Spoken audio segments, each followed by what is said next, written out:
Hello, welcome to another episode of Her Head in Films. I'm Caitlin and I'm your host. On this podcast, I share my thoughts and feelings about the films I watch. They tend to be art house and world cinema. What makes this podcast unique is that I weave together my life experiences with a personal and emotional discussion of film. I explore the impact that cinema has on me and why I connect so deeply to it. As I like to say, my head isn't in the clouds, my head is in films. If the podcast resonates with you and you want to help it thrive, Patreon is where I'm building a more connected space for listeners, offering bonus episodes, extra posts, and a direct way to show support for the work I'm doing here. If you want to be a part of that community, join me at patreon.com/herheadinfilmspodcast. And as always, leaving a rating or review or helping spread the word is appreciated. The link to my Patreon is in the show notes. Today's episode is about Douglas Sirk's 1955 Technicolor melodrama, All That Heaven Allows, starring Jane Wyman and Rock Hudson. It tells the story of Cary Scott, a widow living in an affluent suburban community who falls in love with her much younger gardener, Ron Kirby. What begins as a tender and unexpected romance soon becomes a source of scandal, judgment, and social pressure from her children and neighbors. I talk about love as something serious and transformative.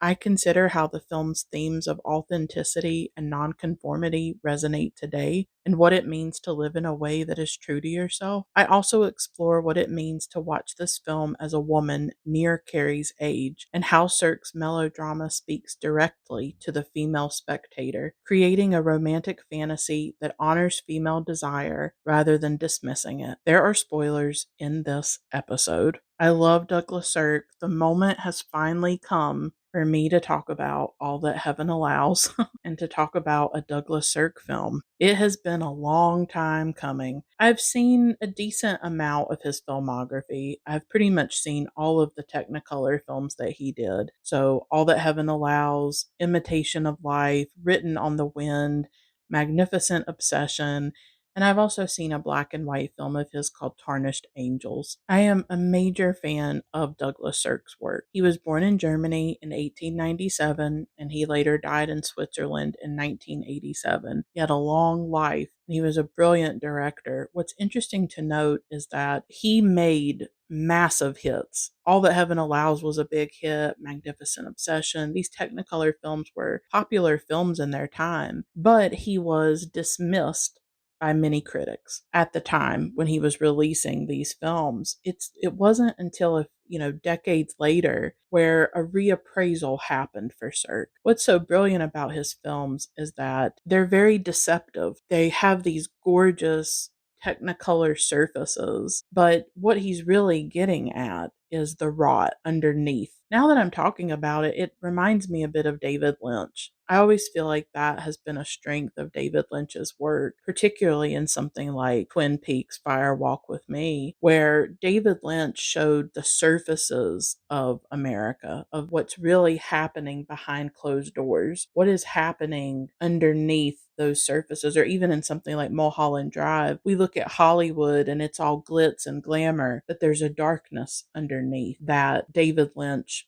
penetrates. With Douglas Sirk, he is implying or suggesting the rot and the darkness underneath the American dream, underneath the 1950s suburbia and conformity and the upper class. These are beautiful films visually, but because he's working in melodrama, which is a very emotional type of genre, the films are beautiful on the surface, but often he looks at very tortured characters. I particularly think of something like Written on the Wind. Some of the characters in that film are quite tormented. The surfaces don't tell the whole story. There's deeper things happening underneath the films. So while they're very beautiful, they're also critiquing 1950s America, critiquing the misogyny, the racism, the classism, all of that. Like I said, he was more dismissed when the films were being released, but later on, a lot of critics reappraised them and saw what he was doing with gender and race and class and the way that he was critiquing these American values. These are not films that endorse those values.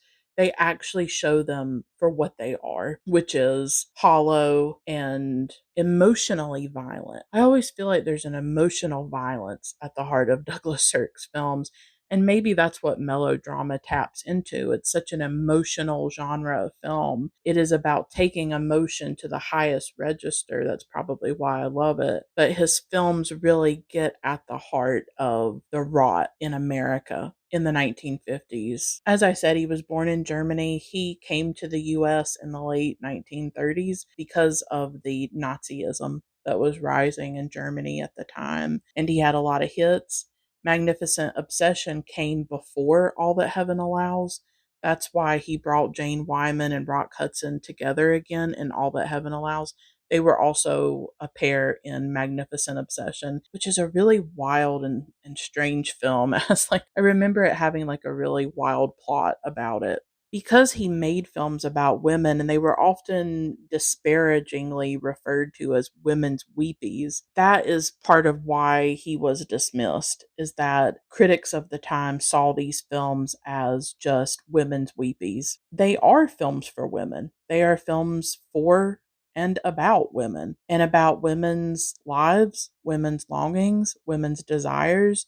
That's a big thing that I'm going to get into in this episode. He shows how women are trapped in certain situations. He gives women interiority. He gives them a multidimensionality. He takes women and their lives and their longings seriously. And I think that's also why I respond the way that I do to his work, on top of getting into really thorny issues like racism and class and misogyny and all of that stuff. I find it interesting that maybe what led to him being dismissed at the time of making the films, them being about women, women's domestic lives, they're melodramatic, they have a lot of emotion. Those are the very things that made him so rich and interesting later on to other critics and to cinephiles, right? I am drawn to his women characters, particularly in All That Heaven Allows, and I'm drawn to the way that he gives women a very strong subjectivity in his films as well and honors their desires. So as I said, this is a long time coming, me finally talking about a Douglas Sirk film, because I've circled him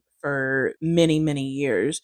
This podcast, as of 2026, when I'm recording this episode, this podcast has existed for 10 years. I actively made episodes for half of it, and then I took a hiatus, and then now I've returned to it. But I've been talking about films for a decade at this point, and I have circled Douglas Sirk multiple times. I did an episode about Todd Haynes's Far From Heaven, which is in direct dialogue with All That Heaven Allows, but it adds in homosexuality into it, and it also brings in race as well.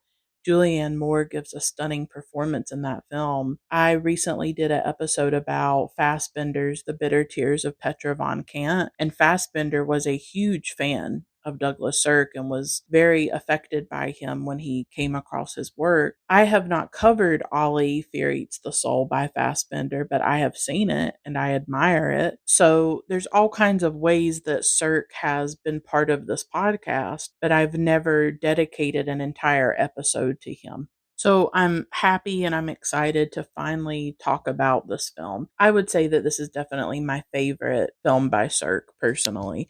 But I also really love Written on the Wind. That's one that I need to rewatch because I saw it quite a few years ago. Douglas Sirk fits perfectly on this podcast. It was time for me to finally talk about him. What All That Heaven Allows represents for me, there's the melodrama and the emotion of it. I don't think it's any surprise that I love Douglas Sirk because this podcast is very emotional. I'm drawn to deeply emotional films. So the melodrama that he was such a master of is certainly why I love All That Heaven Allows. But it's also that Cary is a widow. She is a woman who falls in love. And at, I think its most basic level, this is a film about love. It is about a relationship that is not acceptable in the eyes of society because it's an age gap relationship and the woman is older. And they are also of different classes. Cary is in the upper class and Ron Kirby is a gardener. He grows trees and he would be considered a different class from her. There's a taboo to this relationship. This is a film about a woman who feels more than what society wants her to feel. She's supposed to be the mother, right? She has her adult children and they want her to just sit at home and watch TV and really do what she's told and stay in her place in a lot of ways. She's not supposed to want more. In a way, it's seen as her life is over because she's a widow. I think it's perfect that this episode is coming after the episode that I recently did about Powell and Pressburger's The Red Shoes. Both of these films are in glorious technicolor. Both of them are about women who are passionate, women who don't fit in the constraints that society has put on them. And in my episode about The Red Shoes, I asked, what is a woman allowed to want? And I think I would expand that for All That Heaven Allows. What is a woman allowed to want? What is she allowed to desire? And what is she allowed to need? I think that's part of how I look at All That Heaven Allows. Because Cary needs love. That is what this film is about for me, is the love between Ron Kirby, played by Rock Hudson, and Cary Scott, played by Jane Wyman. The love is the central part of all this. Love punctures us, doesn't it? Love breaks us open. Love is this thing that can't be controlled or contained, and we go toward it. Even if society says, you're not supposed to love this person, it's not acceptable to love this person, she still falls in love with this man, and she wants to be with him. They want to be with each other. And I think at times we really see who a person is when it comes to love. We see what a person is made of. We see their substance when it comes to how they love. We see if they are a coward or if they are brave. These two people love each other and want to be with each other. Love in the film is this force that is more powerful and more violent even than the constraints that society puts on them. Cary needs love. What is she allowed to need, to want, and to desire? She doesn't want to just be the lonely widow or the widow who marries Harvey, the boring man that she feels nothing for. What is she allowed to need? And she needs Ron. She needs love. She needs to live. It is this love that connects her to her aliveness. Love always connects us to our aliveness. And in The Red Shoes, I was arguing that art is what connects Vicky Page, the ballerina in The Red Shoes, that dance is what connects her. Dance and art are what connect her to her aliveness. But for All That Heaven Allows, it's love. Love is the center. Love is what connects Cary to her aliveness, to another chance at life after the death of her husband. And something I love about the film is that Cary does not deny her desire. She's surrounded by people who just want her to be the widow. They want her to be invisible. They want her to sit at home and watch TV, like I said. They want her to calcify. They want her to smother her own life force in a way. And that's also something I talked about in The Red Shoes, was a woman's life force. And I think in some ways, I didn't expect this at all. I saw All That Heaven Allows years ago. I was probably in my late 20s when I first saw it. And I was not expecting this rewatch to be as powerful as it was for me. But perhaps I see some of myself in Cary. I'm 36 as I record this. Jane Wyman was actually 38 when she made All That Heaven Allows. And Cary is probably supposed to be around 40. Now, I have never been in a romantic relationship. I have been open about that on this podcast. Maybe it's something that some people would think, oh, you shouldn't talk about that, or you should stay quiet about that, or that's really sad. Or pathetic, or why are you bringing that up? Why would you freely share that or voluntarily share that with people on the internet? I talk about it for multiple reasons. It's part of me. It's part of my life. I didn't feel a whole lot about it when I was in my 20s, but once I got into my 30s, it's something that started to really affect me and almost torment me in a way and affect me in ways that I did not expect as I have gotten older. It's something that I grapple with. And I think it's okay to say, this is something that I long for. And at times it's something that I even ache for without making myself into a desperate, tormented woman, right? I cannot truthfully say I've never been in a romantic relationship and I'm totally fine with it. I know that there are women who can say that, who have found peace with it, who are single or who have been single for a very long time. Maybe they had a relationship in their 20s and they decided, I don't want to deal with that anymore. And they've been single and happy ever since then. For me, it's been a very long process to make peace with the pain of this part of my life. I have very complicated feelings about it. And I think it's okay to say that. I am not the happy single woman. I wish that I could be that person. I wish I could be totally okay with it, but I still struggle with it. And so I always bring those types of things to this podcast, the things that haunt me, the things that won't get their hooks out of me, the things that destabilize and shake me to the core. That's what I want to talk about on this podcast, is the parts of my life and my experience that I feel are very intense and that I want to work through, or I want to try to articulate. And I hope that in the process of sharing about some of these things, that other people see themselves reflected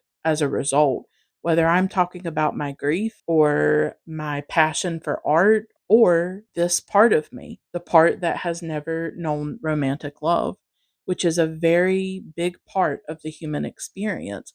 It does not mean that I am desperate. It does not mean that I am obsessed with men.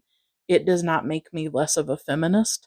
It does not mean that I don't love and care about myself or value myself. To say this is something that causes me pain, this is something that I struggle with, and that I don't know how to make peace with it at times. So I've never been in a romantic relationship, and I am getting older. I am 36 years old. I'm almost 40. Like, I'm a few years away from 40, and I am around the age that Cary Scott is in this film. I was not as close to Carrie's age when I watched it the first time in my late 20s. So there is this feeling like I can understand why she would respond to Ron the way that she did. Her husband is dead, and when she meets Ron, you can tell that he stirs something inside her. So as I'm getting older, I'm dealing with a lot of different things in terms of, I will never have known love in my teens and 20s. I will never be able to go back and have that first love at that age. And now I'm 36 and it has not happened. And there's this feeling of, will I ever know love? Because I don't know. It's not guaranteed. It's not promised. So I understand that she's lost her husband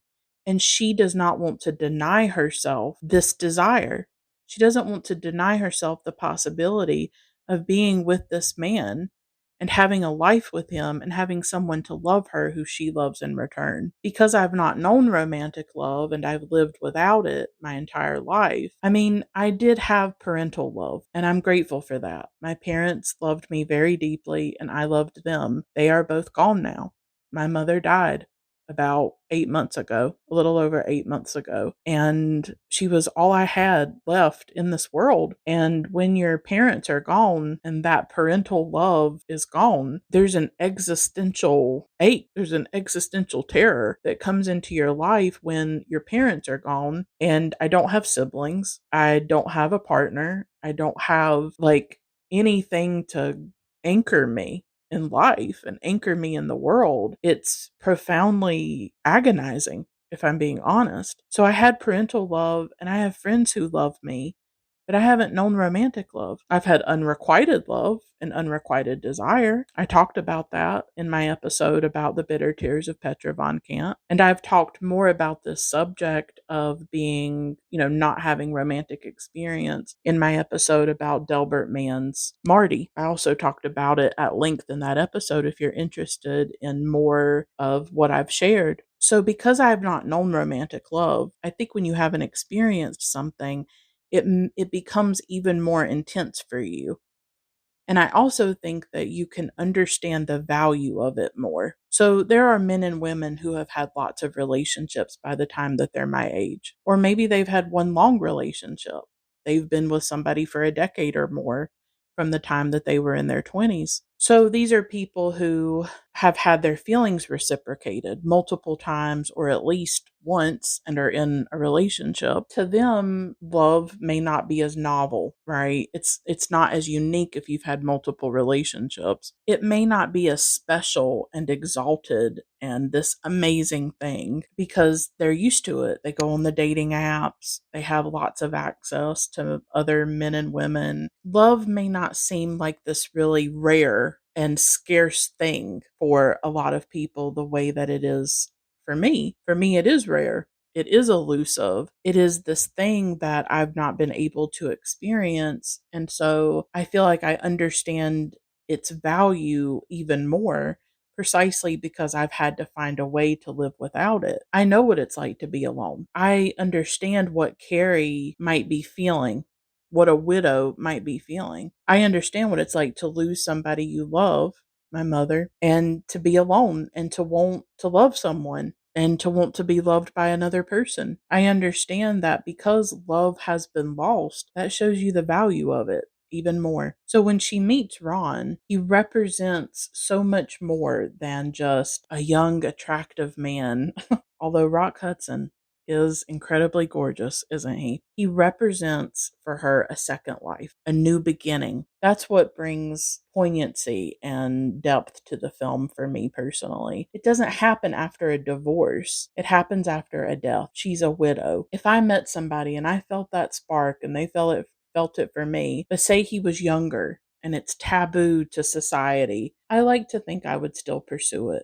That I wouldn't be afraid to be with somebody because there might be a taboo involved in it. And that could be any type of taboo, right? For this film, the taboo is the age gap, but also the class difference. Something that I had not thought about the first time I watched this film was the taboo aspect of it. And it hit me in a really personal way when I watched it this time. This is a more personal episode than I expected because this is a Douglas Sirk film. This is a melodrama from the 1950s. I thought this episode would be more objective, maybe, but I felt a lot of things as I was watching this. And that's what I'm trying to dig into, is that there were feelings that came up for me that I did not quite expect. And so the age gap is the big taboo, that she's older and he's younger. I thought about how this idea of being with somebody, loving somebody, being attracted to somebody can be judged by society, and how I have felt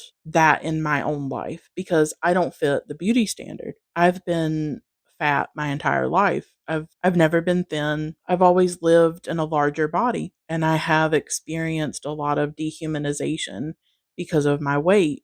And I've talked about it at times on this podcast. What I thought about as I was watching this film is that for me, the taboo is that I'm the taboo, because I was remembering these moments in my life. I've always felt like men were embarrassed to be seen with me. I remembered like when I was in high school and I was in college, I would just try to talk to guys sometimes, Sometimes I would see somebody from a class when I was out and I would just strike up a conversation because I was not flirting. I wasn't coming on to anybody. I've never done that. I just saw a familiar face and I would try to talk to them, and just different scenarios that I went through. And it felt like they didn't want to talk to me out in public, that they didn't want to be seen with me. These are very, very painful, shameful moments for me. I was crying as I thought about them, as I was watching the film, because I put it together. I was like, I'm the taboo. And it's hard to explain that feeling to people who have never lived it, that people don't want to be associated with you. They're embarrassed to be seen with you. That is what I felt in those moments.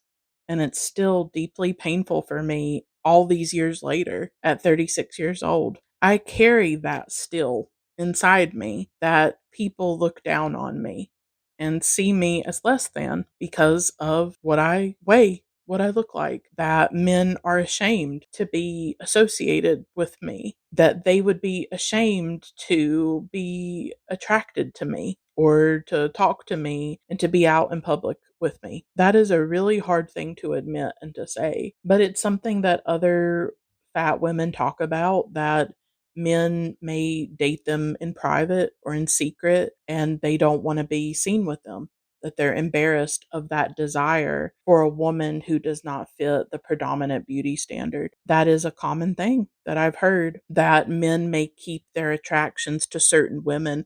And you can say this beyond just body size or weight. There are other ways in which men may desire women who are outside of the beauty standard, and they might be ashamed of that and keep it secret, and it becomes taboo. But I don't think we talk about what it's like to be a woman who is seen as a taboo. That loving me and desiring me is something shameful. That is something dirty. Like, I carry that. I don't want to carry it, but I do.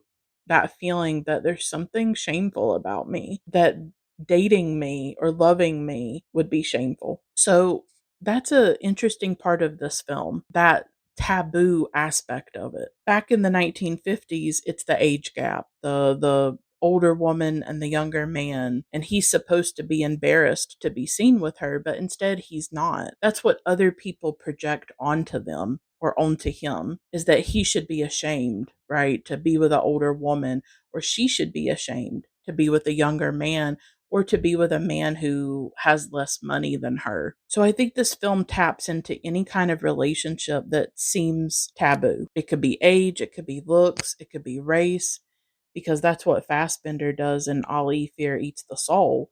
In that film, it's an older, larger woman with a younger black man in Germany. So Fassbender adds race, he adds age, he adds looks, because the woman does not fit those traditional beauty standards. And he was directly inspired by All That Heaven Allows for that film. And in a lot of ways, even though Cary is petite and thin and conventionally attractive, because she's older, because she's around her 40s, she is getting the message that she's not desirable. She should not desire this man. She's a widow. She's older than him.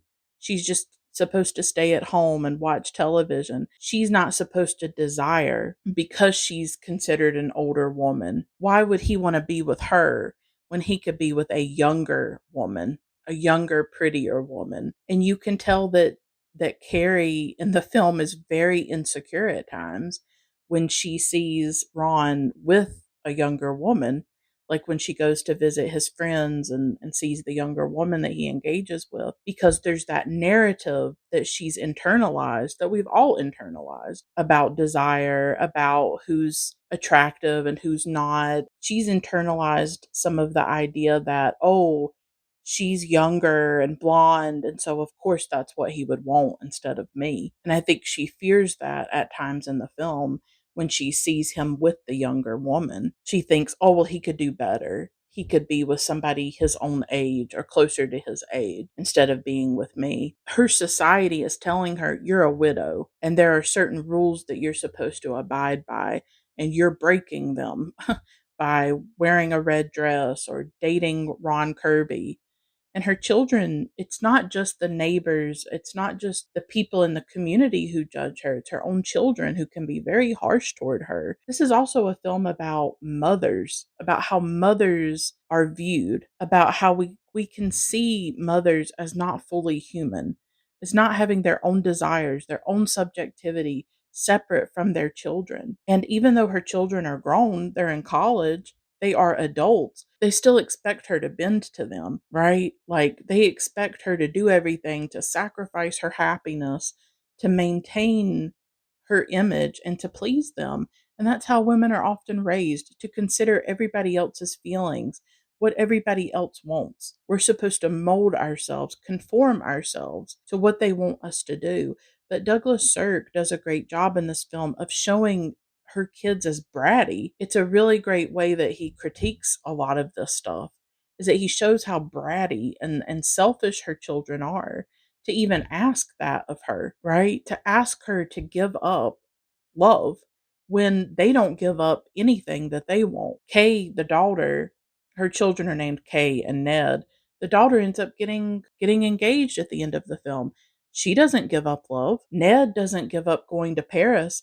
They're not going to make any sacrifices in their lives for their mother, really. But she's expected to do that. She's being asked to give up love. She's supposed to give up her well being, her comfort, her safety for her children. And her children don't even appreciate it. Her children almost treat her like she's a child, like her life is over, getting her the television, right? As though she is not a grown woman with her own wants and desires. And so that makes the film even more powerful, is that it's showing a woman, a mother, a widow who fights back against that, asserts her right to her own desire and her needs. Like I said earlier, she needs love. Her children are not giving up love. Her children are not giving up their dreams and what they want. So why does she have to give up hers? Carrie's desire in the film disrupts everything around her. Her desire is inconvenient. It is disobedient. Her desire is challenging and it's uncomfortable because the people around her want her to calcify. They want her to sacrifice. They want the television to be enough for her. They don't want her to want more than that. They don't want her to wear the red dress. It's so interesting that I did the episode about the red shoes, where obviously the shoes are red, and that is such a big part of that film and of the original fairy tale, the red shoes. And then in All That Heaven Allows, we have the red dress. This is a woman in a different period of her life. Her husband is dead. Her children have left the nest. She's alone in a way that she's never been before. And she is shifting before people's eyes. She's supposed to put everybody else first. That's what she's been taught to do. Put your children first. I'm sure when her husband was alive, she did everything for him in 1950s America. And this is maybe the first time in her life when she is putting herself first, where she thinks about what she wants and she needs. And meeting Ron is what brings that into her life. She's saying, I can't just have a television. Being alone is not enough for me. I desire this man. She refuses to be obedient and just sit at home and watch television and be invisible. And that challenges people. That threatens people. She wants passion. She wants love. She wants to feel alive. You can tell when she meets Ron. You can tell when she's in his presence that she is more alive. She's more stimulated. The heart of this film is she is going toward love and she is resisting numbness. Harvey is numbness. The television is numbness. She chooses instead to enter a new life. She's getting a second chance at love, isn't she? This is her second chance at love, at life, at not being alone after her husband's death. She is moving toward love. And because in that world, Ron is of a different class, and because he's younger, moving toward love with him is a radical thing, but it's the only thing that she can do because love is the thing worth risking everything for, isn't it? True love, real connection, safe love. She's taking a chance on love and going toward it. And I think that we live in such an unromantic age. I think we live in a very cynical age where we're very careless with each other, where people don't want to get too attached. They don't want to label anything, but they want to pathologize everything. They want to not need anybody, not connect with anybody, not take any risks, and not put their heart on the line, and not be truly devoted to someone or committed, or even try to grow through a relationship and become a more loving person. Who really talks about love now? We don't talk much about love, do we? And no, I haven't been in a romantic relationship, but I know about love. I took care of my mother for 5.5 years as her health went downhill. And caregiving will show you what love is. It is a verb. It is action. It is devotion. It is staying. It is being there for another person. I know how to love, even if I have never been in a romantic relationship. I know what love is, and I know how to love. But we don't talk about love very much. I don't even know if we believe in it. I don't know. We talk about casual sex and situationships and ghosting and all the crap that happens in intimacy now. But do we really talk about love? And Cary is going toward love, going toward life. They come together as a package, I think, love and life, right? She's going toward a second life. But is she allowed to have love again? Is she allowed to have that second life? There's not just the issue of class and age in the film, there's the issue of misogyny, of is a woman allowed to move on from the death of her husband? Is she allowed to love and to love on her own terms and love who she wants to love and be happy and have a second life? And that fits very well for my life right now. My parents are gone. Like I said, I am alone in a way that I have never been alone before. And how can I say that if somebody came along and I felt for him what Cary feels for Ron, how could I say that I would deny myself that? Who is to say that anybody should deny themselves that sense of love and care and life? Who's to say that we should deny ourselves love ever? And it's sad to me that people do, that they won't pursue somebody or love somebody perhaps because they don't fit a certain aesthetic or they don't fit who they think that they want to be with, or they wonder how their family would judge them or what their friends would think about them. It's really sad when you think about it. I'm fascinated by the fact that this is a women's weepy, so to speak. Like that's the term that's been used. Douglas Sirk made these women's weepies. He really elevated film like this to high art, as I said earlier with the technicolor, the look of his films. He had a visionary style, didn't he? Very artistic, very beautiful film. And something that I got to thinking about is that I imagined a hypothetical viewer of this film in the 1950s who's around Cary's age. And I thought about what it means to be a female viewer, a female spectator of this film. This is a film for a female audience.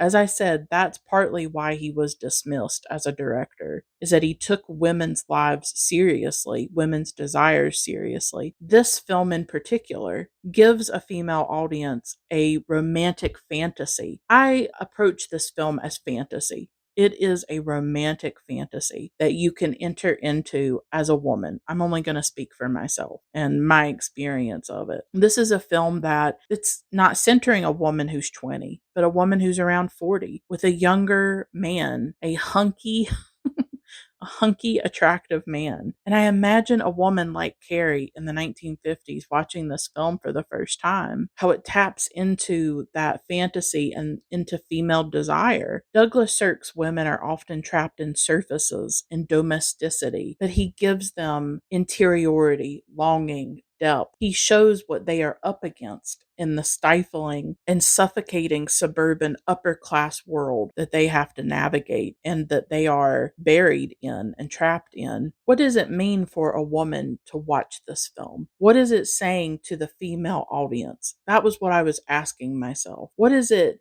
saying to me as a female viewer close to the age of Cary? Is it wish fulfillment? Is it the romantic fantasy? Does it give them this tantalizing dream of what life could be, but that it will never be? Because most women are not going to meet their Ron Kirby. They're not going to meet Rock Hudson in their front yard, are they? You can imagine a single woman like me watching the film, longing for that kind of love, or a married woman watching and comparing it against her own relationship that probably doesn't fulfill her. So as I talk about this film, I will keep sharing my own response as a female viewer and how the film tapped into my own fantasies and desires.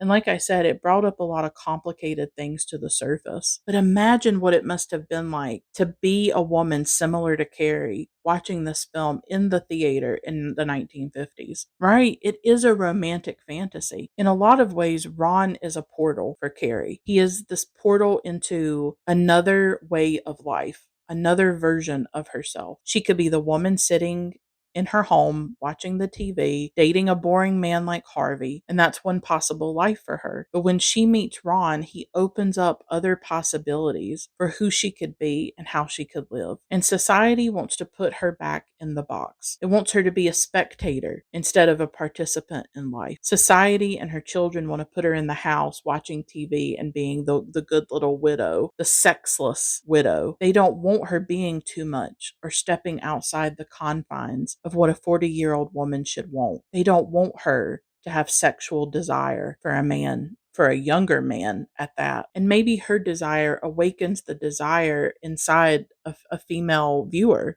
like me. I mean, obviously, looking at Rock Hudson awakens desire in me. He is an incredibly beautiful man. I watched a nice documentary about him called Rock Hudson, All That Heaven Allowed, that talked about his life. He unfortunately died of AIDS. He lived in the closet for his entire life. That was a very difficult path. It's a great documentary that just gives you information about Rock and his life. And so seeing Cary's desire, I thought about my own desire and my own longing.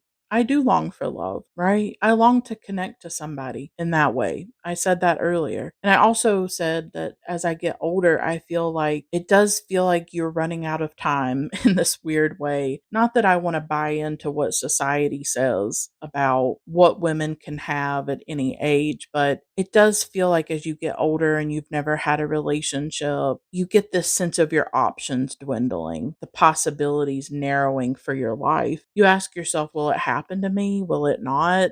And then you think, should I just not even have any hope for it? But then what does it mean to just say, I don't believe I deserve this. I don't believe this is possible for me. Is that me being realistic and being honest and being true to myself? Or is that me giving up on myself, giving up on life, giving up on love, buying into really poisonous narratives about women who look like me and women who are my age? How do I feel about that? And to be honest with you, I don't know.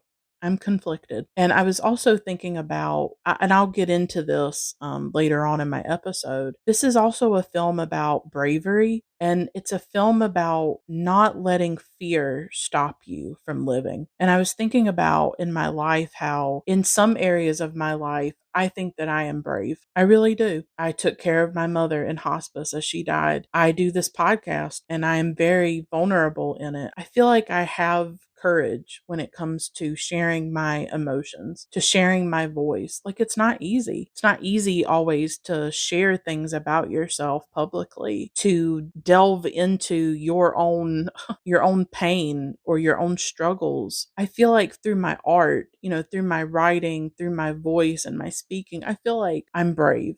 I try to be. I try to live in that way. I try to live authentically. I feel like I am true to myself for the most part. I try to live in an uncompromising way. And then I feel like in other ways, I'm a coward. Romantic love would be a good example of an area of my life where I feel like I have let fear stop me from living in certain ways. I struggle with agoraphobia. I have a lot of fear about being out in the world because of trauma that I went through as a teenager after my father died. I have struggles. I have things where I'm afraid. I'm scared to do certain things. And then at other times, I feel like I've been strong and I've been brave. I'm scared every day of my life. I'm scared of living without my mom. I'm scared of being in the world totally alone. So there are ways in which I feel terrified. I feel like fear rules me. And when it comes to seeking out romantic love or dealing with desire, dealing with men, pursuing that part of myself fully, I feel like I don't have the strength to do it. I don't feel brave at all. No matter how much I might long for that love or long for connection or long for all of that, deep down, I'm terrified of it because I've been so rejected in the past, because I carry the wounds of men and boys and how they've treated me, making fun of me, making fun of desiring me, acting embarrassed and humiliated to be seen with me. And I feel like at a very young age, I just cut it off. I just said, I can't go there. I can't deal with it. I'm going to cut this off and I'm going to avoid it. But you can't cut off desire. It will always erupt out of you. And I talked about that in the Bitter Tears of Petra von Kant, my episode about an experience of unrequited love where all of that desire finally came out. And so in some ways I feel brave, and in some ways I feel very cowardly that I don't actually know how to find the love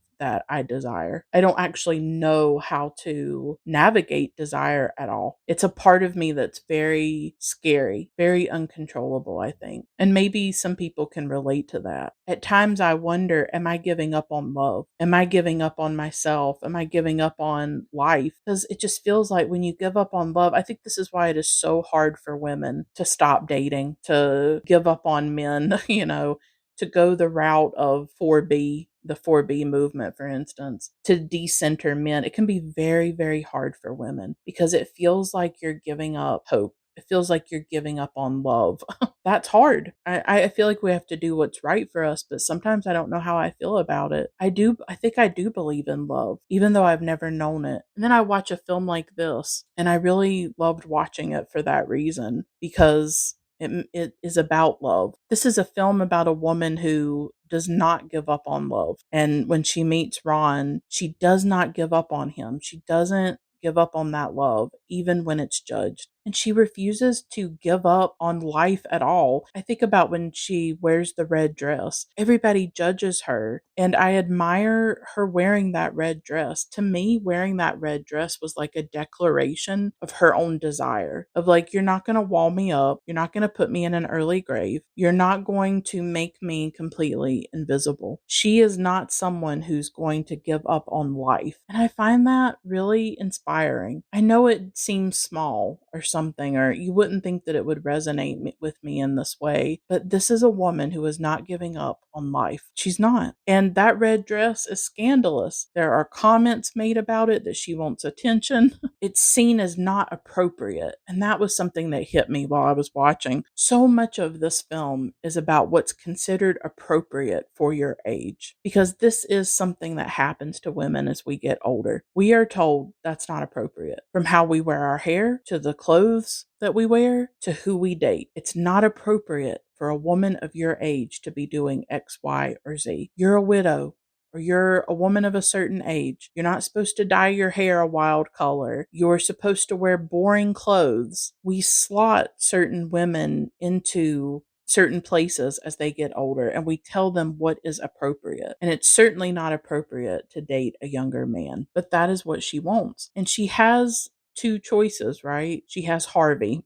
Harvey, who talks about his health issues and who's older than her. He looks substantially older than her, possibly a decade. And he's just boring. He's the safe option. And then, of course, Ron represents something else. You can tell that when she's around Harvey, or even that lascivious man at the party who comes on to her, you can tell that she's not lit up by these men. They don't activate anything in her. They would be the appropriate choice. Harvey would be appropriate for her. That's the choice that she's supposed to make. Her kids approve of him. The neighbors and the community approve of him. He is the acceptable option.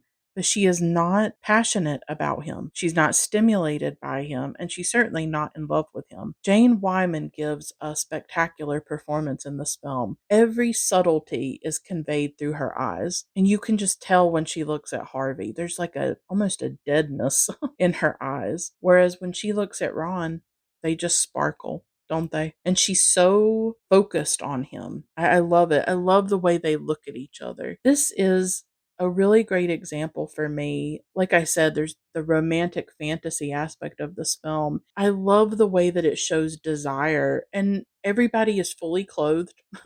There is no sex, right? But it is so sexy, the way that they look at each other, the way that they kiss each other, the way that she falls into Ron's arms. It's a very romantic film, isn't it? You can tell all of her desire in her gaze, the way that she gazes at Rock Hudson. There's an electricity and an attraction.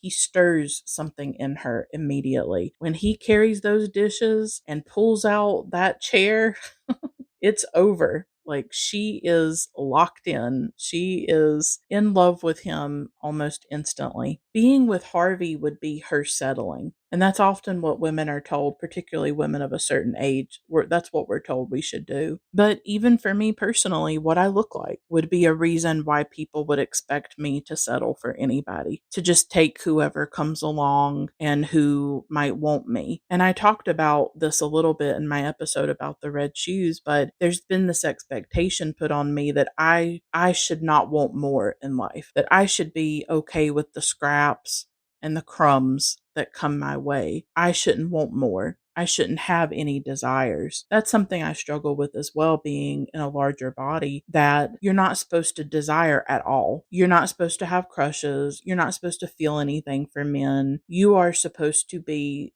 not even human really, when you don't fit beauty standards, but particularly when you're fat. You internalize this feeling. And again, I'm speaking for myself. I'm not speaking for anybody else. I have internalized the feeling that me having a crush on somebody or me feeling something for somebody, like when I was younger, that was shameful, that I should not desire. It is why for a very long time, until I got into my early 30s, when I had my first experience of unrequited love. It's why it took until my 30s, because I suppressed my desire. Because when you are so dehumanized because of your body, because of your weight, you deny certain parts of yourself that are absolutely human and that should be honored. It is totally natural and normal to have crushes. It is natural and normal to want to be desired, to want to date, to want to be seen by somebody. And for a long time, I ignored it and I avoided it and I turned it off. But you can't turn off desire, like I said. You can't. It's a normal human thing to want somebody, to be attracted to somebody, to want love, to need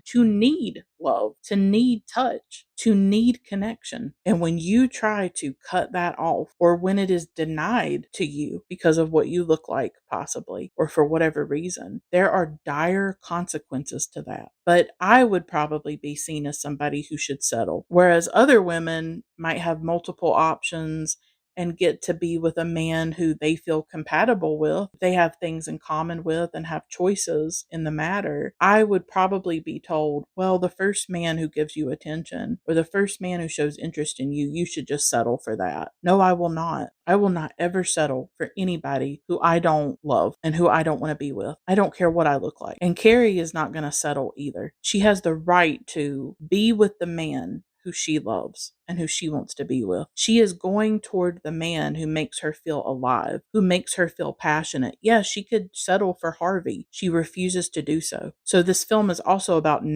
ultimately not settling. And wouldn't that be a very powerful message for a female viewer in the 1950s who might be similar to Cary, who's a woman living in suburbia, or a woman who's married, or a widow, or maybe she feels like her life is over, feels like she doesn't deserve more. And it speaks to us now. It doesn't just speak to a female viewer in the 1950s. It speaks to me as a female viewer. What am I allowed to desire? In what ways am I settling in my life? Because I think ultimately this is a film about not settling, not taking the safe and easy path or the safe option. She could go down that path with Harvey, but you can feel when she's like at the party and she's around Harvey and the other people, the performance. There's two parties in the film, right? The one where she wears the red dress, and then later on when she shows off Ron, and they make their relationship official, you can tell there's an elaborate performance happening. And I love how Douglas Sirk shows in the film the nastiness of those people. Like, yeah, they are attractive. They have beautiful gowns on. The houses are beautiful, but look at how hateful and nasty they are. That's Sirk's critique, is that he shows the price of that conformity. He shows the price of fitting into that world, and with people who are rotten at the core. But everybody's wearing a mask. And when she's with Ron, she's not wearing a mask. She's not just more alive with him, she's more authentic. She seems like she can be herself, right? At the parties, there's just like gossip and fakeness and ugly remarks and judgmental people. Everybody's reciting their lines in the performance. It's exhausting. It's hollow. It's artificial. And Douglas Sirk does a great job of showing that. When she's with Ron at his home, the meal that he's fixing up and his greenhouse, and he's showing her his trees, you can tell how alive she is, how curious she is, asking him questions. He has this greenhouse and this beautiful home. He's passionate about trees. He's such an interesting person, right? He just lives this very authentic, rugged life, and he's very interesting. He's not trying to be anybody who he's not. He's not trying to wear a mask. He's not pretending when he's around her. He has an authenticity about him. As a character, he really does embody like a romantic fantasy, a romantic archetype. He's also very safe, right? There's a safety about him. And I'll never forget this comment that I came across online where somebody talked about romantic films.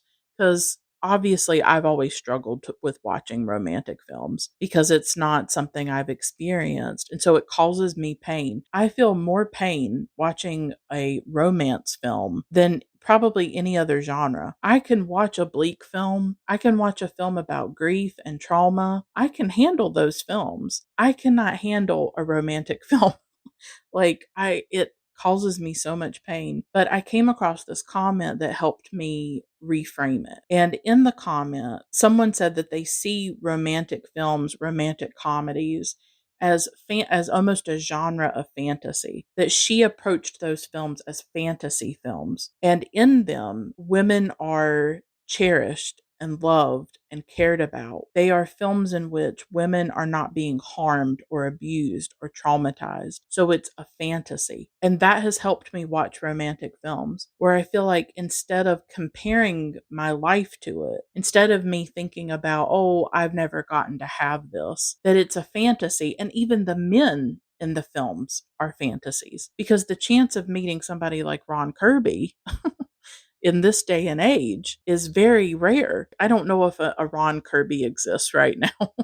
Honestly, let's be real here. But that helped me so much to think about it as fantasy. And when you go into a romantic film, you're going into a fantasy space. It's a fantasy man. Doesn't mean a man like that really exists. That's what's so comforting about it. It allows a place for female desire to go, and it allows us to see women being cherished and loved. That is a fantasy for a lot of women. That is not all women's reality, being safe and cherished. That is a fantasy world for a lot of women. And that's where All That Heaven Allows takes us into this extraordinary environment. It takes us outside the everyday, particularly with the intensity of the technicolor and the heightened emotions. And it creates a safe space to engage in romantic fantasy, because you can project your desire onto Rock Hudson in this film, who is one of the most beautiful men I've ever laid my eyes on. In this particular film, took my breath away. If a man ever looked at me the way he looks at Cary, I would probably faint. I was swooning. I was swooning the whole time I was watching this film. And I promise you, he would not have to ask me twice to go back to his place. That is the truth. I was thinking about that. I only for Rock Hudson though. Just a beautiful man. I will be watching more Rock Hudson films just so I can look at him. And I love that moment where she's walking up the stairs, like she's come to his mill house. She falls and he catches her. This is the fantasy of the film. What a lot of women wish they could find in a man. Somebody to grab us as we fall down the stairs. And she just melts into his arms. A lot of us lack that. We lack that kind of romance now. We don't have that. And I think we forget like how beautiful it could be to meet another person and to feel lit up by them, to feel safe with them. That's what love should be. That's what romance should be, is two people being lit up by each other. And you can feel that with Ron and Cary. This is a safe, wholesome romance, right? And there's something very moving about it to me, because this is a woman who could have just gone on autopilot through her life, through the rest of her days. She could have married Harvey, done what her children wanted her to do, and here this man comes along. She meets somebody who expands her life, who helps her to be more herself. And I love that about it. I think maybe it does give, even though it's a fantasy, maybe it gives me a little bit of hope.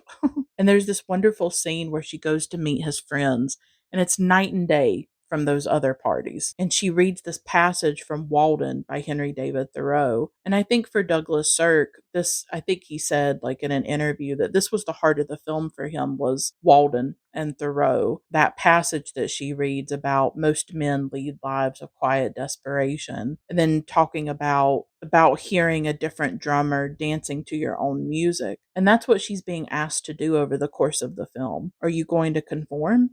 Are you going to be like everybody else?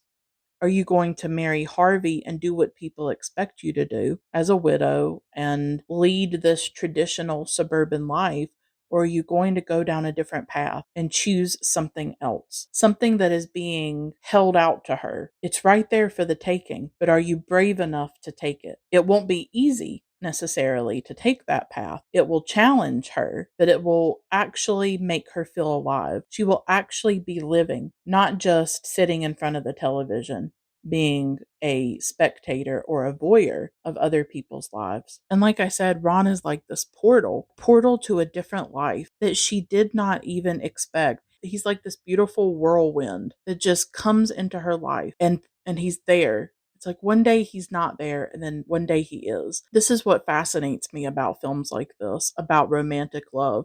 I think romantic love is still very mysterious. And something that I love about it is that you can just be going about your life. And maybe you are in autopilot. Maybe you are just trying to survive, getting through the days. One day you're alone. Or one day your life is on a certain path, and then you can meet somebody. Somebody can just show up on your lawn, like Ron does, trimming her trees and all of that, and your life has changed forever. I think there's something very magical about that and beautiful that I can't quite release my grip on in my own fantasy world, I guess. Is this idea that I could just be walking through my life and I could meet somebody and I could be totally transformed. I could just be a different person. And even though it was very painful when I went through my unrequited love that I talk about on my episode about the bitter tears of Petra von Kant, I can honestly say that I'm a different person because I met that particular man, that he changed my life in very profound ways. But it wasn't about him. It was about what I felt about him. In this story, obviously, and in a mutual romantic story, I think what fascinates me is that mutual experience, that you change each other's lives. One of the things I take away from this film, and something that I think is very important, is that it seems to be saying it's not too late for Cary. It's not too late for any of us. She's not done. Right? You are not done. You're not meant to dim yourself. She's not finished. Just because she's a widow and around 40, there's still more to her life. There's still more life left to live. She's not in that grave with her husband. She's not walled up in the ground with him. And I think in a way I needed to see that right now in my life. My mother dying, my parents being gone, my life being such a struggle for a very long time, and it still is. But maybe I needed to see this. Even though it's a fantasy, that's not exactly going to happen to me. But that's not what's important. It makes me feel like there's still life left to live. And I often have to remind myself of that with so much loss and so much pain. I have to remind myself daily there is life left to be lived, and life is worth living, even if I am alone. But I just love that idea that you could meet somebody. Your whole world could be changed by it. It doesn't necessarily have to be romantic. I certainly have friends in my life who changed my life for the better. You never know who you could meet around the next corner. That is why I think connection is so important. It's why I think human beings are so important, and connecting to each other is essential. I mean, that's what E.M. Forster wrote at one time. He said, only connect. Those two words. But I think also Ron, for me as a character, he's more than just himself. He represents a different way of life. And it is a beautiful idea, as I said, that we could meet somebody, fall in love. Somebody else could give us access to a new way of living or a new way of seeing the world. But that doesn't happen for everybody. I'm not going to meet a Ron Kirby at this point in my life. I may not ever meet somebody who loves me and gives me that kind of possibility. Maybe instead, it could be more about how do I find the elements of Ron inside myself already, instead of seeking them out in somebody else. How do I find those qualities inside myself? So it's not about meeting a Ron Kirby.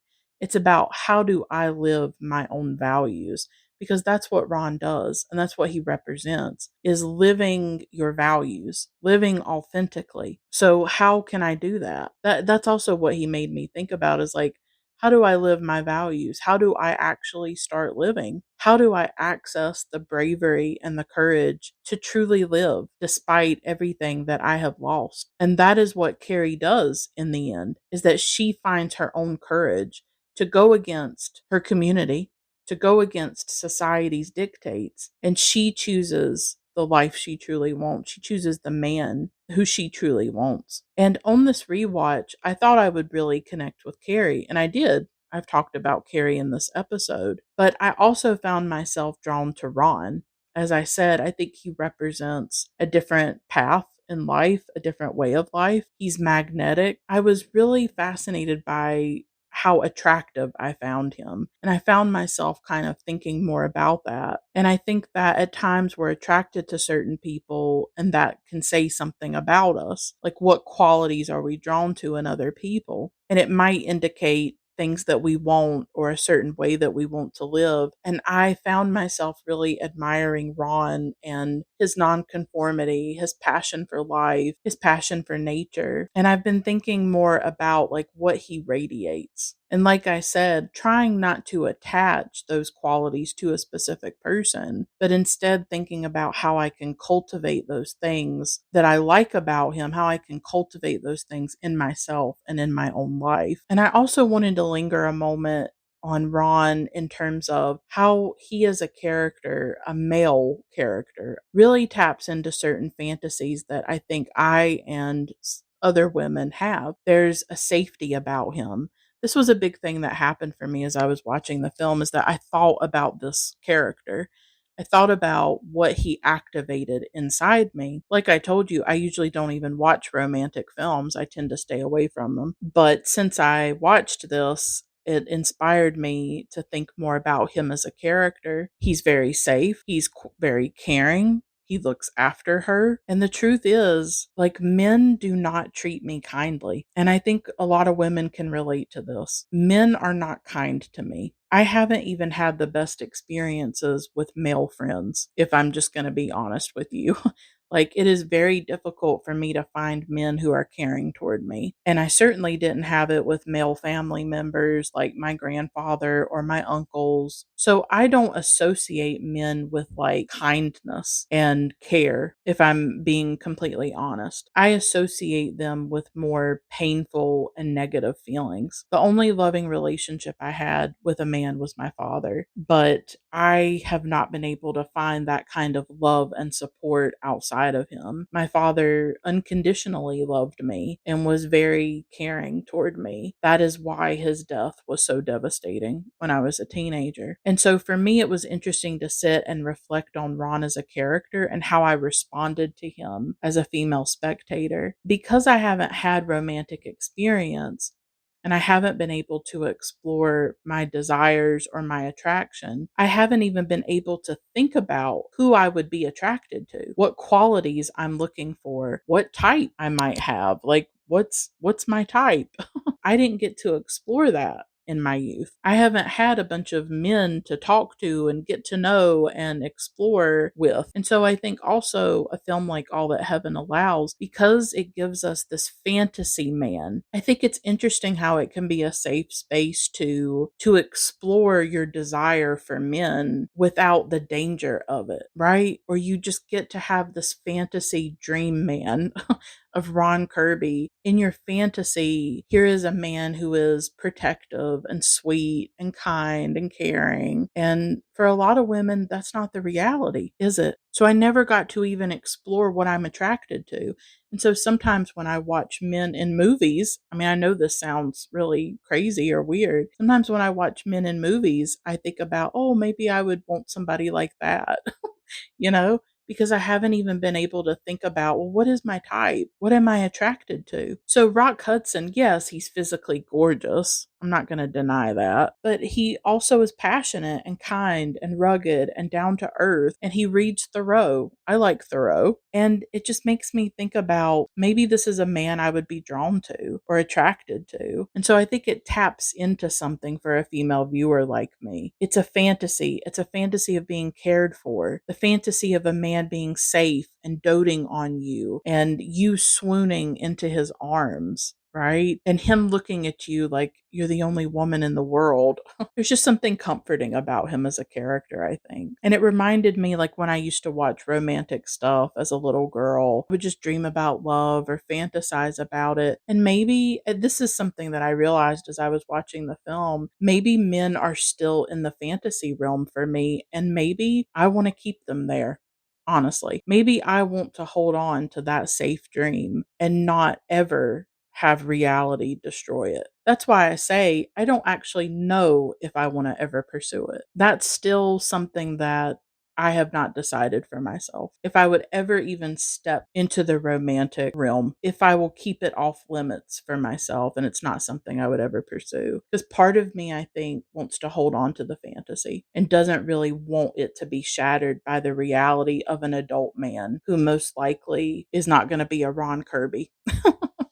Right? Like there's too much risk involved in the world today in the way that men are. And I see the damage that they do. And I see the pain and the violence that they inflict. I would rather maybe live in my fantasy world and stay away from it and stay safe than to try to navigate those waters and to be harmed in the process. In the film, Ron is a very moral character in a lot of ways, because of the way he stays true to himself. And we see this when he proposes to Cary. And my God, that scene with the blue light of the ice covered windows, I absolutely love that scene. She had not even thought about marriage. She resists it at first. And she says, "Isn't it enough that we love each other?" And he says, "No, it's not." Ron tries to live his values, and he's trying to push Cary to not be controlled by fear. That's what's so subversive about this film and about Sirk's films in general, particularly these Technicolor ones in the 50s. He's not reinforcing the conformity of suburbia and the upper class. In this film, he's challenging it. He's poking at it. Ron is telling Cary, do not live in fear. And we're often ruled by fear. That's why we conform. And if he had not come along, she would have remained trapped in her life. She probably would have married Harvey and gone along with what was expected of her. But Ron challenges her to think about herself, to not just think about her children or her neighbors or what people would think. And I think it also shows that it's easier to maybe face that fear with somebody else. It's harder when you're on your own. When she has Ron by her side, she's not alone in facing the wrath of society. That is the power of love. And I love when they're driving in the car and Cary says something like, two people who love each other and want to get married and be together, why does it have to be so complicated? And Ron says, basically, it doesn't have to be as long as you're not afraid. And I like, this is a very important part of the film, is how we deal with fear and how fear can intersect with romantic relationships, our attraction to certain people, or just the way that we treat love. This is a film pushing back against shame. And it doesn't have to be an age gap relationship. It could be your first relationship where you're realizing your sexuality, or it can be dating somebody who other people think are outside your league or something like that. But it's fundamentally a film about not being ashamed of yourself and not being ashamed of your desires and of who you desire. And that's a very powerful aspect of the film. It shouldn't be complicated. We should love who we love, and we should be allowed to love who we want to love, no matter their age, their race, sexual orientation, what they look like, any of it.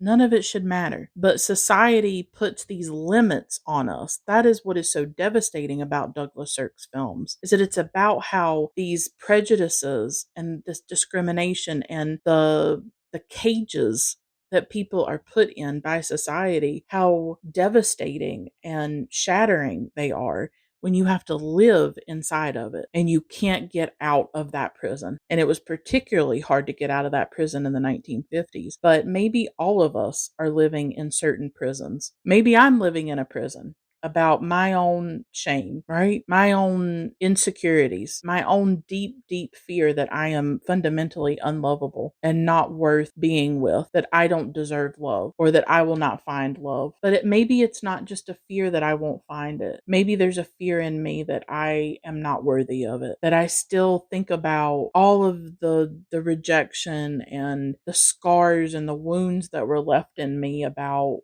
my desirability and my lovability, and I still live in fear. It's still internalized within me. It is still controlling me, right? It is still keeping me from living with the kind of freedom and authenticity that I want to have. I mean, that's just the truth. I just realized it in this moment. I'm in a prison of my own. We are all in our different prisons. How we get out of those prisons is what matters. How do you step out of it? And I think for me, shame. Shame is a big prison. And this feeling that I am worthless and unlovable. And that is something that I still struggle with, even at 36 years old. You would not think that something that happened years ago would still affect me, but there are things that get inside of us and we can't always get them out. I still hear the voices of certain people inside my head, the voices that tell me that I am unlovable. This really is a film about not living in fear, particularly when it comes to love. Love can be the site of bravery just by following your own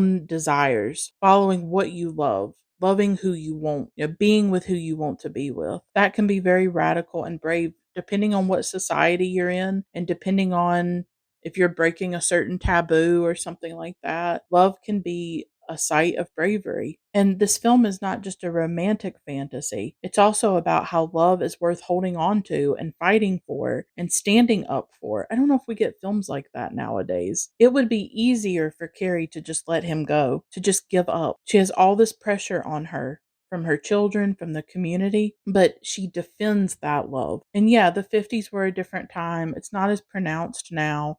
There is more tolerance and acceptance.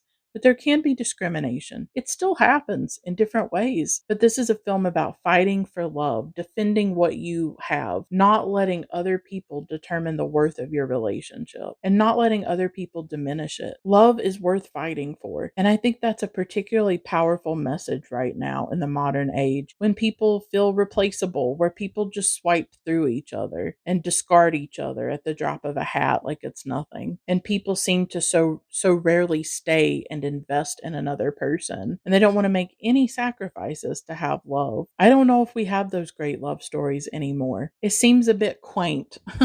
I think it seems a bit quaint in the modern age when people think that they have endless options and they swipe and swipe and swipe, or they get addicted to the dopamine hit of attention on the apps or through social media. When you're bombarded with that many people, is anybody really special? Does anybody stand out? People seem very jaded and cynical about romantic love, don't they? People feel more alone. Loneliness is something that people talk a lot about, the rising rates of loneliness in American society. It is harder and harder to find connection. And yet here we have the story of two people who do find connection and who hold onto it and fight for it. I take love seriously. And I know I've never been in a relationship. It would maybe seem odd or a contradiction in some way. Even though I've never experienced romantic love, I do believe in it, and I take love itself very seriously. If I were with somebody, or if I did find love, it would not be disposable to me. That person would not be replaceable to me. So I think I'm drawn to love stories like this because in this film, love is taken seriously. Love is a serious thing because life is a serious thing. It can be miraculous and very precious if you find mutual, safe love. Cary and Ron are irreplaceable to each other. Yeah, Ron could go and date a 20-year-old and do what the world wants him to do. Be with somebody his age. Cary could do the same thing. Go be with Harvey. But they want each other and they choose each other. They freely choose each other and they will not be told what to do. And they will not be controlled. And this film treats love as transformative. That's another thing that I love about it. It's a force that can transform your life for the better, because we get a lot of representations of love as like toxic, intense, obsessive, addictive, tied to dopamine, really. This is more of a wholesome kind of spiritual type of love a bit. Like it brings this widow back to life. It gives her a second life. It's a love that makes you braver and stronger and more alive and more yourself. She's lived for others all this time, for her children, her husband, her community, and meeting Ron is an awakening for her where she starts to live for herself. She connects to her desire. She puts herself before other people by the end of it. It's love as a radical reshifting of your life. And I do believe in that. I don't know if it will ever happen to me, but I do believe that love should transform us. And maybe I'm asking for too much. I think in the world today, I am asking for too much when it comes to love, probably. Or people would tell me to temper my expectations. But I think when you've lived without it, without this kind of love, I don't think it should be anything else if I ever get to have it, because I will have waited such a long time for it. I don't mean that it needs to be some massive rupture. I'm not saying that the heavens are going to open up and there's going to be angels, but I do think that it should shift the axis of the earth, that it should shift my own life. It should change my life for the better. It should be a beautiful and positive and safe thing. I will not settle for less than that. I will not settle for struggle love or pain or devastation or harm. I don't believe in that, and I don't want to be anywhere near it. And I was thinking about why relationships like this can be such a danger. And I think because people are so judgmental of Ron and Cary, because they represent an alternative. They are stepping out of the conventions and the expectations. It also makes them more free. And so I think when you see people living in a very free and liberated way, it makes you think about, where have I compromised? It does challenge people, that kind of nonconformity, because it makes people question, how have I conformed? How have I not followed my dreams or my desires? But the path for Ron and Cary is not easy. There has to be a rupture and a falling apart before they can fully commit to each other. And that happens when Kay comes home and says that she was made fun of, right? Cary realizes all of the judgment that is going to come with it. And she goes to Ron and she just wants to slow things down. And she tries to explain this to him. She doesn't call off the engagement. She just says, can we wait? And Ron is very rigid in this moment. And this breaks the fantasy of him as well. He talks about how he doesn't really want to be part of Cary's world. You can tell how much he dreads the idea of another dinner party, for instance. He has his authenticity. He wants to be true to himself. But in the process, he's basically telling her that he doesn't want to be changed by her. He wants her to bend. And so we see this rigidity come out of him. It's a moment where the fantasy cracks. And I think what that scene makes us think about is Ron being any different than her children? And this is what Cary picks up on, because she says, you're being impossible. You won't even listen. You say that you love me, but you won't even listen. She's very hurt by it. But that power struggle is very interesting in the scene, because he doesn't want to be changed. He wants to do the changing. He wants her to change. He wants her to bend, to leave her house, leave her world, and be part of his. And there's criticism of that in this scene, because Cary stands up for herself. She gets angry about it and she calls off the engagement. It's a very powerful moment, because she stands up to him and she doesn't like what he's doing or how he's treating her. And he's giving her an ultimatum, just like her children did. Love should be a mutual transformation. The problem we get in at times, and this can happen with unrequited love as well, is one person transforms and the other doesn't. Cary is the one being asked to do all the changes. Cary being challenged, but Ron isn't. And it has to be a mutual transformation. He doesn't even want to meet her halfway. He wants it all done on his timeline. It definitely takes him off the pedestal. He's not a mythic figure. He's not perfect. And he's not her savior, because no man is a savior. That's why it's very important to understand what is fantasy and what is real. We can have our Rock Hudsons. We can have our romantic fantasies. The problem is trying to bring that into the real world. He's not a fantasy. And this argument between them shows another side of him, and it shows the real man. And he's not her savior. A man is not going to save me, and he's not going to save Cary. Up until that moment, he had been the protector, the champion. They were in it together, but in that scene when he won't budge, when he won't meet her halfway, when he's not really open to being changed by her as much as she's changed by him, I think something is revealed in that moment. It doesn't make him bad, right? I mean, they eventually get together. He's just stubborn. He's stubborn and rigid. But what's important about the scene is that she doesn't submit or obey. She stands up for herself. She does not want to be controlled by anybody. That's what Ron awakened in her, but that was already in her. He awakens things that were already inside of her. But fundamentally, what comes to the surface is that she doesn't want to be controlled by anybody. Her children, her neighbors, society, and not by Ron. She wants to be loved by him, not controlled by him. And he's trying to control her in that moment. He's trying to exert power to make her live in a way that he decides. She refuses to be controlled, but she also realizes that she has given up the engagement, given up the love in order to sacrifice for her children, and they don't care. Because later on, in the scene with the television, and she finds out that Kay's engaged, that Ned is going to go to Paris, what has she done it for? She thought she was doing it for her children, but they're going to leave her anyways. They are going to have their own lives, and she needs to have her own life. This rupture is very important in the film. It's what brings them back together at the end. But it also lays bare the pointlessness of living for other people, of living your life to please other people. This is your only life. This is it. I don't believe in a heaven. I don't believe in an afterlife. And it's cliche to say it, but this is your one life, your wild and precious life, as Mary Oliver says, and everybody quotes. But I know it in my bones because of losing my parents, that life is very fleeting, very fragile. Why in the world would you live your life in service to other people instead of in service to yourself? Why would you not live your life in service to what you think is right and what you think is good? Because these are not good people, the ones that are judging her. Those are not the people whose validation you would actually want to have. She is serving others. She is living in service to others. And I think in a way, she didn't just give up that engagement for her children. I think she was also scared. She was scared the whole time, but the children became a convenient excuse for her to not marry Ron. It's a moment where she gives into the fear. Her children exerted that pressure, but she also gave into it. And it becomes a convenient excuse to not do the hard thing.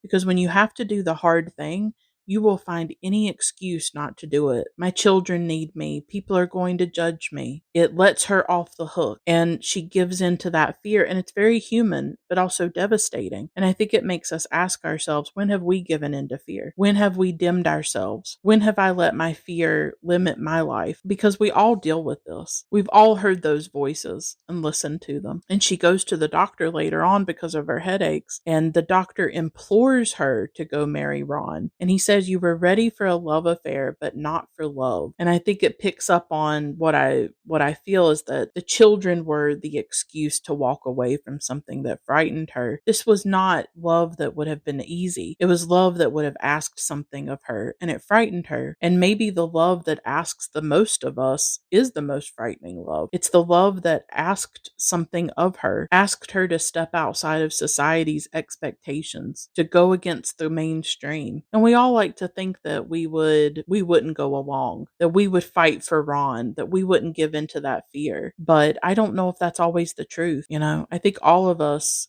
can give in to fear at times. That fear got to her, right? It's a film about fighting for love and also fighting against fear, because fear will take so much from you. I've lived it. I've lived with a lot of fear in my life, like I said earlier. But I am thinking more about, how do I step up now in my life? How do I be braver? And I think when it comes to love, I think that love can make us braver. I guess this is why I believe in it. Love can not only transform us, it can make us braver, because something enormous is being asked of her in order to be with Ron. It's not an easy love, like I said, but it's a worthwhile love. She has to step up in a way she's never had to before. And of course, it frightens frightens her. But that's why it's worth doing. And that's what she sees in the end, that even though this love asks a lot of her, it will equally give as much to her. I feel like we live in this time where when it comes to love and even connection, we are cowards. I think about like when women talk about their experiences dating men. I'm not saying that women are cowards. Of course, women can be, but there are actually a lot of women who are filled with love and then they're having to navigate situationships, lack of commitment, casual dating, swiping, ghosting, the disposability that a lot of people are dealing with in dating now. I believe that's why we don't have the great love stories, right? It's not that women are not capable of love, it's that they cannot find their equals in men when it comes to love. It's because our patriarchal society doesn't associate love with something noble and worth sacrificing for. Men don't see love as something brave, but it is one of the bravest things that you can do to love somebody, to not discard them, to stay by their side. Do you know that when women are diagnosed with cancer, often the doctors and nurses have to sit those women down and say that there's a possibility that their husbands might leave them? That's cowardice. Love is one of the bravest things that there is. And I'm not just talking about romantic love. You know, I've been thinking lately, like we build monuments to people who fight in wars, to people who climb mountains and do these huge feats of bravery, so we call it. But it hit me recently that one of the bravest things you can do is to sit by a woman's side while she's dying of cancer, the way that I did for my mother. I did not leave her. I didn't turn away. I stayed, even though it was painful. We really have it all wrong. Men think that when they go into battle, that's what's brave. That if they go into a burning building, that's how they show their bravery. But what if they saw bravery as loving a woman, being with a woman, staying by her side, being faithful and true to her, cherishing her? What if being vulnerable and open with another person and kind, what if that was seen as brave? And it's sad to me that we don't have that the way that we should. There are so many women who want to love. I want to love. I'm filled with love that I would want to give. And a lot of women cannot find partner equal to them. That's the tragedy. And so we see two people in all that heaven allows who are equals. It doesn't matter the class. It doesn't matter the age. They are equals in their love for each other. And the love that they have requires bravery from both of them to go against the expectations and the dictates of society. The ending is when they come back together. They had to be pulled apart for a time. They had to lose each other in order to see the value of what they had and the love between them. And you can see it when they're separated, right? Like when she sees him, when she's out getting the Christmas tree and the way they look at each other. So much of this film is just the performances of Rock Hudson and Jane Wyman and their eyes and how they look at one another. And the ending is so outlandish, right? Like he falls off the cliff and she goes to him and she's gonna nurse him back to health. And she does admit to Ron's friend that she let the fear get to her. She became the obstacle between the two of them. She didn't listen to her own inner desire, and she let other people dictate what she wanted. But she's going to nurse him back to health, right? It's just a very outlandish ending, but still visually beautiful. In the end, Cary really lives by that dictate earlier in the film from Walden by Henry David Thoreau, to thine own self be true. She is true to herself. She goes back to Ron, even though she knows the judgment. She knows what she's up against, perhaps in the community, but she does it anyways. She stays true to herself. And for me, that is the overarching theme of the film, is how do you stay true to yourself? She's a woman going toward love, and choosing to be true to herself. And I think the film asks us to think about how we can be true to ourselves, how we can be braver in our own lives, braver when it comes to love as well. And how do we live in an authentic way? That is everything that I love about this film. I hope that you enjoyed this episode. Until next time, keep watching great films.